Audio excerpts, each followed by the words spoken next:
I was a god because so many people praised me, and that's not good. One of the biggest things that I realized was I need to make sure I'm as humble as possible all the time. I could get $10 million right now. I need to remain humble. I need to not go back to the, oh, I'm Mr. Flexer, oh, I got this, I got that, look at my cars, look at my drip, look at my jewelry. That's stupid. It's literally irrelevant. It doesn't help you get to heaven.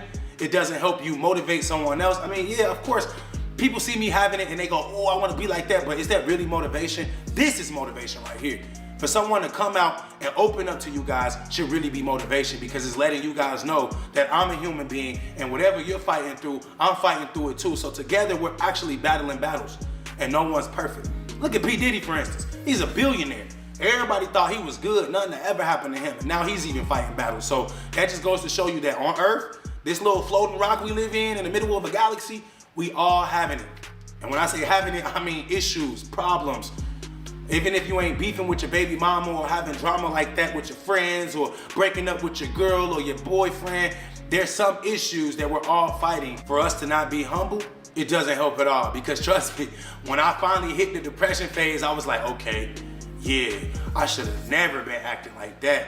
Because no one wants to hear it. Like, imagine being this guy that everybody look up to and say, oh, he got it. And then one day I say, I'm depressed. No one's gonna want to hear that from me. They're gonna be like, that's what you get. They're gonna want to clown me, right? That's what I always thought too. I always said, I'm not gonna say nothing, I'm not gonna do nothing, no videos or revolving this, because people are gonna be trying to step on my neck. They're gonna be saying, finally, this is our chance to ruin him. I knew he wasn't perfect. I knew he wasn't this, and I'm not. None of us are. But I'm actually willing to admit it now and just come out and say, look, honestly, I'm sorry for anything. And I've always said sorry. I've always been apologetic for anything. But now I'm really more so sorry to myself for not understanding how to maneuver through life. Like, you know, you get something and the next thing you know, you feel you better than everybody, and that's not cool. Because when no one's there for you and you realize you're equal to everyone, it actually starts to hurt. So that's what I've been going through. I've been hurting, I've been depressed, and my lifestyle just wasn't adding up to reality.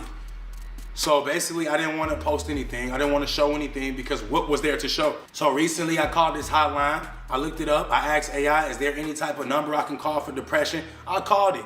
And that's what kind of woke me up. I was like, oh, you know what? I'm not even depressed anymore. I'm gonna go to the gym. So I started going to the gym. I lost the facial fat first. Then I lost the belly fat. Then my arms got a little cut.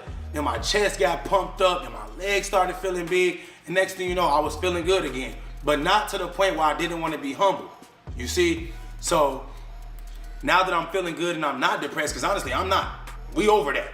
That was months and months and months of depression, but I passed. I'm done with that, and now I'm on a better page. And speaking of being on a better page, I even reached out to some of my old friends. CJ on 32 is someone who I consider to be my closest friend. Then I consider to be my biggest op because of what happened. I don't need to bring it up or reiterate anything that happened, because honestly, whatever I thought happened probably didn't happen anyway, which is what life is mostly about. We gotta stop looking at things and thinking that we understand what's happening when really we don't. Because our mind, well, my mind has a vivid imagination. And sometimes I could just create a story and it might seem authentic to me, but it's not really what happened. So me and my boy went through some things. My other friends that still hang with him, I consider them ops because they was, you know how it is, right? But I reached out to him and I kind of like belittled myself, which is something that I've never really done. Usually I'm the big dog, so I come at him like however, but this time I wanted to be as humble as possible and apologetic, which is better for me.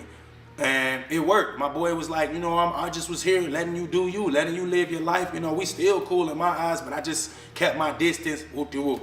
I feel like that's weak, but everybody's different. Because honestly, I would have rather had him continuously reach out to me and check on me versus just saying, you know what, I'm gonna let him do him, I'm gonna do me, whatever.